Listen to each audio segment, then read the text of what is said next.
At the family memorial service of my in-laws, my husband's sister who loves him so much said, "Oh, I can't believe that. Hendrix married such an ugly girl. I hate it. She insults me every time we meet." When she saw this, my mother-in-law chimed in instead of stopping her. "Ha ha ha. You're a bit too honest." My grandmother-in-law, who had been silent until then, asked, "Who are you saying that to?" A surprising reprimand was delivered. "I am Azalea Turner and I'm 30 years old. I'm just an ordinary person who can be found anywhere. I'm not particularly good-looking, and I don't have any outstanding talents. After graduating from college, I joined an insurance company, leading a mediocre and uneventful employee life. I quit my job when I got married, and I'm working part-time now.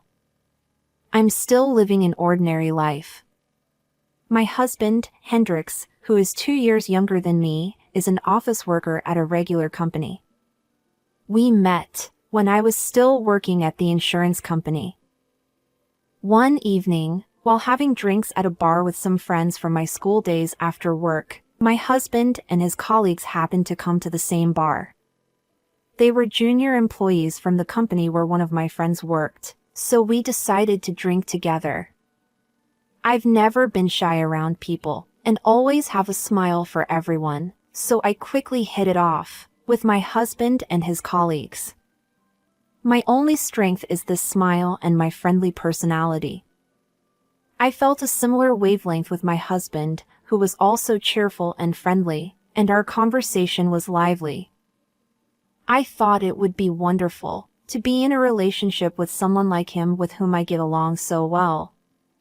But I probably wouldn't even be noticed, since I'm older and chubby, let alone dating someone as fantastic as him is just a far-fetched dream, and it's absolutely impossible. Since I rarely even have a chance to talk to someone like him, I should consider it a win just to have met and had a conversation with him today. However, a few days later, I received a message from my friend. "Hendrix seems to like you." I became from his drinking buddy to his girlfriend, and we got married 3 years ago. Now we live in a rental apartment and are working hard to save money for our future home. Even after we got married, my husband remained gentle and kind, always providing laughter and creating a harmonious atmosphere. This personality seems to be something he inherited from his father, who passed away just before my husband started working. I also have a similar personality, so our married life was filled with kindness and smiles every day. Every now and then, without any particular reason, we'd mutter how lucky we were to have found each other, and we'd look at each other and say, "I'm so happy." We were truly leading a peaceful life. However, my husband's sister and mother had completely opposite personalities. According to them, they are refreshingly straightforward, but it's just that they are insensitive. They mistakenly think that saying whatever they want is being straightforward. I found these two, who had no reservations, incredibly difficult to get along with. Since my in-laws' house is about an hour's drive from our home, I usually didn't have to see them very often, which was a relief. But when we visited for family events, I couldn't avoid them. They'd make fun of my appearance and put me through some truly unpleasant experiences. At times, my husband would step in, but these two never seemed to listen to anyone. They would mock me to my face, regardless of who was around. My husband's grandmother also lives with them in my in-laws' house. She's the complete opposite of my mother-in-law and sister-in-law, extremely quiet and unsociable. Unlike them, she doesn't say anything particularly negative about me, but I couldn't tell whether she liked me or not, or what she was thinking. She just looked at me with cold eyes, so I found her difficult to handle as well. One day, I received a call from my mother-in-law, telling me that my father-in-law's 7th memorial service was approaching, and I was asked to come to the family home early in the morning. As the eldest son's wife, I was always expected to go to my in-laws' house in the morning, to help with the memorial service preparations. Just the thought of facing those thoughtless words from my mother-in-law and sister-in-law, as well as my grandmother-in-law's icy gaze, weighed heavily on me. My husband is considerate of me, and says that he can go to the memorial service by himself, but I have no idea what they might say to me in the future if I didn't go. I don't want to make things more unpleasant than they already are, so I always go to my in-laws' house to help out. I am by no means skilled nor efficient. I'm more on the clumsy side, and I'm well aware of it. That's why I've always tried my best to help on occasions like this, to earn recognition from my in-laws. I believed that if I worked hard, they would eventually accept me and stop making hurtful comments. My husband is a peaceful person, and by nature does not like to argue or fight. He always has a pained expression on his face whenever I'm criticized, making it clear how he feels. I don't want to add to his worries, so I'm determined to be accepted as the eldest son's wife as soon as possible.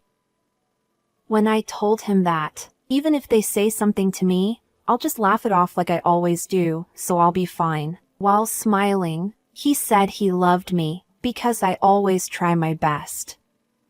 But he also told me to make sure not to push myself too hard, and that I don't need to go through a hard time on my own.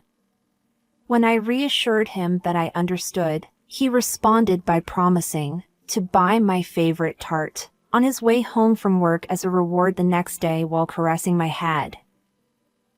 When I said I love him because he is such a kind husband, he smiled shyly while scratching his head. On the day of the memorial service, my husband and I arrived early at my in-laws' house. My husband's grandmother was waiting us at the front door. Feeling nervous by my husband's side, I greeted her, "Long time no see," but my grandmother-in-law didn't respond nor smile as usual. She made a gesture, as if to say, "Hurry up and go inside to help with the preparations," and then disappeared into the house. My husband and I exchanged glances, sharing a wry smile, and shrugged our shoulders. He told me in a quiet voice good luck and gave me a small thumbs up to encourage me, before I hurriedly followed my grandmother-in-law. Inside the room, they had removed the big shelf, which was dividing the space into 2 parts, to create a bigger seating area for the memorial service. When my mother-in-law and sister-in-law saw my face, they simply greeted me with a half-hearted welcome and exchanged meaningful smirks as usual. I didn't want to engage in unnecessary conversations that might lead to confrontation, so I responded with a polite "long time no see," and immediately started helping with the preparations. Then, my mother-in-law and sister-in-law both stopped working and said, "Shall we ask her to do the rest?" They sat down and started to relax. And then, they watched from a distance, taunting me by calling me slow and clumsy as I diligently prepared everything. They laughed and jeered, telling me I needed to work faster, or else the day would end before I finished. Especially my sister-in-law, Bianca, who loves her older brother, my husband, holds a strong grudge against me for taking her brother away. Her snide remarks and insults are far more spiteful than my mother-in-law's. As soon as my husband appeared, Bianca quickly changed her tone and attitude, turning into a sweet and cute sister. The speed of her transformation was truly astonishing. She showed affection to my husband in an ostentatious manner, talking in a sweet voice that made me feel sick. Watching her, I felt an overwhelming sense of exhaustion building up inside me. Before long, my mother-in-law and sister-in-law claiming it was a rare family gathering, roped my husband into their circle, passing off the preparations to me, and stopped preparing for the memorial service completely. But there was no point in me voicing my opinion. I decided to ignore them and continued with the preparations, determined to get them done as quickly as possible. As I neared the end of my preparations, I looked up and saw my grandmother-in-law's back through the crack of the door. She was sitting alone in front of my father-in-law's memorial portrait. Seeing her like that, I couldn't help but wonder how much grief a parent feels when they lose a child. Feeling a deep sense of empathy, I quietly placed 2 cups of tea beside her. She noticed it, looked at me without changing her expression, and then silently placed one of the cups in front of the memorial portrait. I think I understood how she was feeling. When I finished the preparations, relatives began to arrive at my in-laws' house one after the other. My husband and I stood at the entrance, welcoming each relative with greetings and expressions of gratitude. Ideally, my mother-in-law should also be greeting them, but instead, she and my sister-in-law were completely indifferent, sitting in a room different from the one for the memorial service, watching TV. I felt sorry for the concerned relatives, who wondered if they were not feeling well. I went to encourage my mother-in-law to greet the guests, but she replied that she'd see them later, so there was no need to greet them now. My husband was also appalled by his mother and sister's lack of manners and told me not to worry about them, so I decided not to say anything anymore. When the guests, who had received invitations, had nearly all arrived, and the chairs I prepared were almost filled, the priest has also arrived. My husband and I, along with my grandmother-in-law, my mother-in-law who has finally came to the room, and sister-in-law, made our way to the family seating area. My father-in-law's 7th memorial service has started. Throughout the service, my mother-in-law and sister-in-law's lack of manners became more evident. Conversations and laughter could be heard throughout the service, so much so that it garnered the attention of the relatives.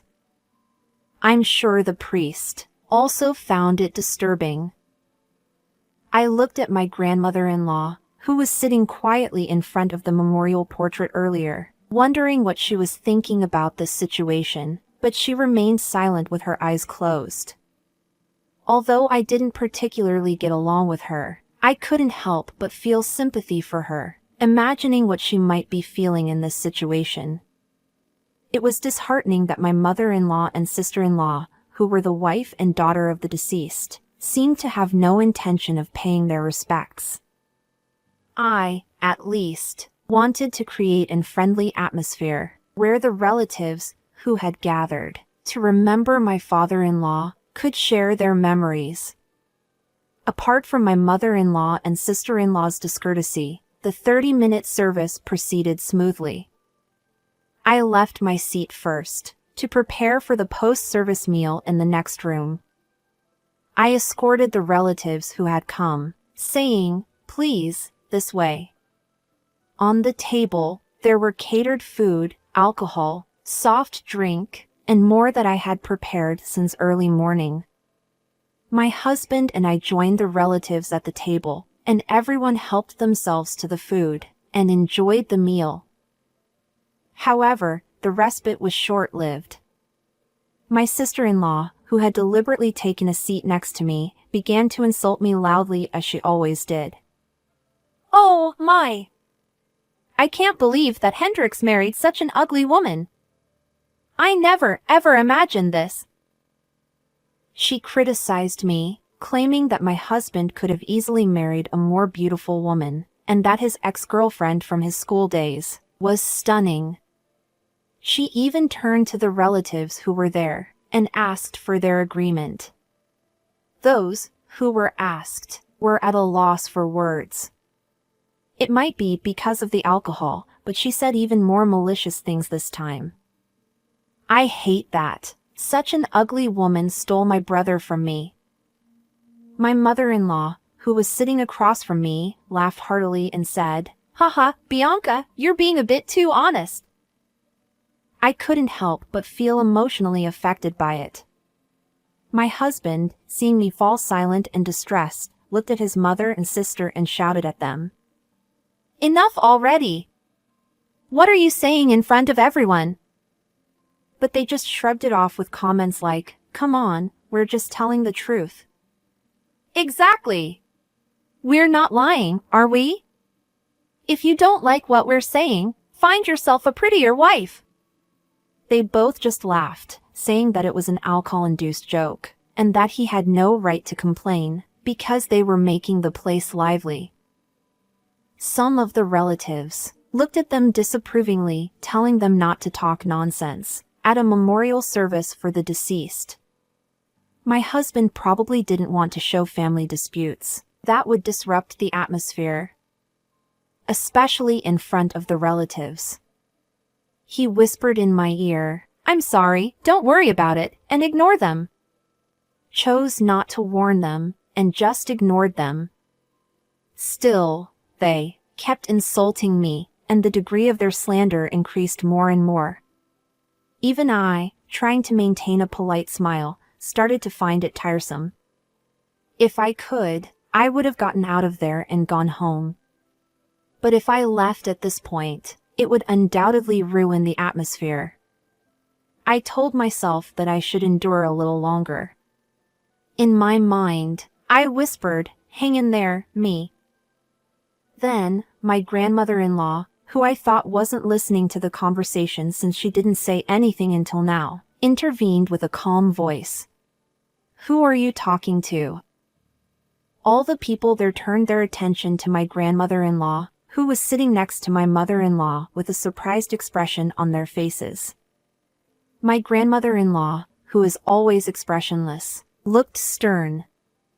I think it was the first time I heard her speak. I was sure that she was quite angry because her daughter-in-law and granddaughter were about to ruin her own son's memorial service.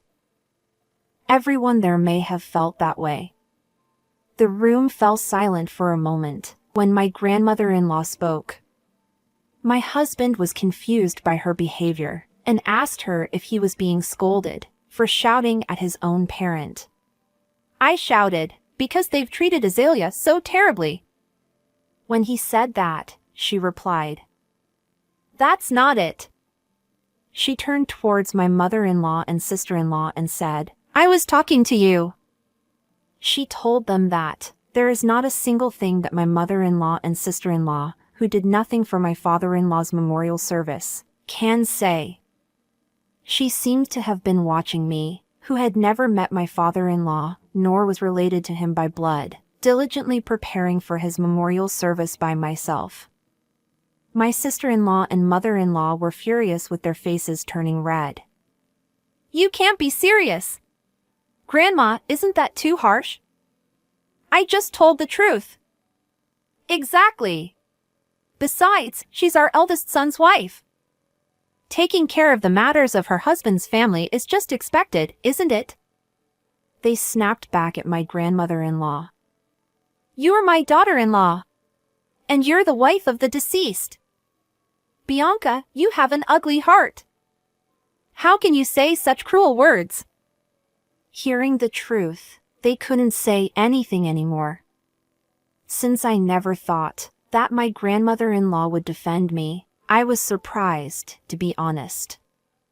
We had never exchanged a word up until now. My grandmother-in-law started speaking quietly while the room was still silent, saying that it was a good opportunity. She explained that my mother-in-law's peculiar character hadn't changed at all since she married into the family, which naturally caused friction with her. Furthermore, her granddaughter, my sister-in-law, resembled my mother-in-law. That's why she had only maintained the bare minimum of interaction with these two. In contrast, my husband is gentle and considerate, just like his father. Since my father-in-law married my mother-in-law, who is older than him, and she had him wrapped around her finger. My grandmother-in-law had apparently worried that my husband might go through the same thing when he married me, who is older than him. That's why she had treated me in the way she had treated my mother-in-law and sister-in-law in the beginning. As time went by, she realized that I was a hardworking and kind daughter-in-law, which was contrary to her expectations. She told me that she had been very happy, that she had a very nice granddaughter-in-law these days. As I was sharing the happiness with my husband, after receiving praise from my grandmother-in-law and realizing that my efforts had been recognized, we were met with glaring stares from my mother-in-law and sister-in-law. My grandmother-in-law, noticing this, warned them, "It's absolutely unacceptable to mock and insult when you should be thankful." She said that a person who claims to be a straightforward person, but actually an insensitive person and doesn't think about other people's feeling, shouldn't act like this. She said to my sister-in-law, who is still glaring at me, "Bianca, you should learn from Azalea." She scolded Bianca, insisting that ridiculing a sister-in-law like me, who is younger but serves without a single complaint, is a foolish thing to do. All the relatives who were there agreed with my grandmother-in-law's words. They had actually felt sorry for me, but chosen not to offer words of sympathy, fearing that they might bully me even more if they did. Everyone said that they were on my side. My sister-in-law and mother-in-law, who had received criticism from all the relatives gathered, shivered with fear, turned pale, and quickly left. After they left, my grandmother-in-law turned to me and said, "The tea you served had a lot of warmth, and was delicious." It was the first time she had spoken to me and smiled at me. She turned to my husband and said, "Even though your father failed, you found a wonderful wife. You two should live happily and cherish each other." These words brought tears of joy to my eyes and my husband's. My mother-in-law and sister-in-law haven't come back to my in-laws' house since the day of the memorial service. They apparently took refuge at my mother-in-law's parents' home. On that evening, my mother-in-law called my grandmother-in-law, complaining how my grandmother-in-law humiliated her. "If you apologize, I can come back." But it seemed she coldly rejected her. "I have nothing to apologize for, and I don't want you to ever come back." Hearing this, my husband and I discussed and decided to reallocate the savings we had accumulated for our future home into funds for renovation. A few days later, we went to my in-laws' house together and told my grandmother-in-law that we want to live with her. She was thrilled and told us that we could move in any time. We quickly packed our belongings and moved in the following week. We decided to gradually renovate the dilapidated parts of the house. Of course, we will accommodate the requests from my grandmother-in-law who lives with us. Afterward, my mother-in-law's parents yelled at my mother-in-law and sister-in-law since they had stayed there too long, and kicked them out of the house with literally nothing on them. It was to be expected. It must have been a major inconvenience for them since my mother-in-law and sister-in-law overstayed their welcome, especially when my mother-in-law didn't work, and my sister-in-law didn't contribute much to the household finances. They are now living in a run-down apartment. It seems that they had struggled making ends meet with only my sister-in-law's salary. So, my mother-in-law started working, but she is having a hard time keeping a job due to her personality issues. They were not stable financially nor mentally. I heard that they are both irritable and are often arguing. On the other hand, since we moved to my in-laws' house, my husband's commute has become longer, but we're living peacefully with my grandmother-in-law. Currently, the biggest dream and goal for us as a couple is for my grandmother-in-law to hold our child while she's still healthy. I decided to work again until that day comes, and I got a part-time job at a nearby supermarket. This time, we are going to save money for our future child's education. When I finish work today, I think I'll make some delicious tea for my grandmother-in-law.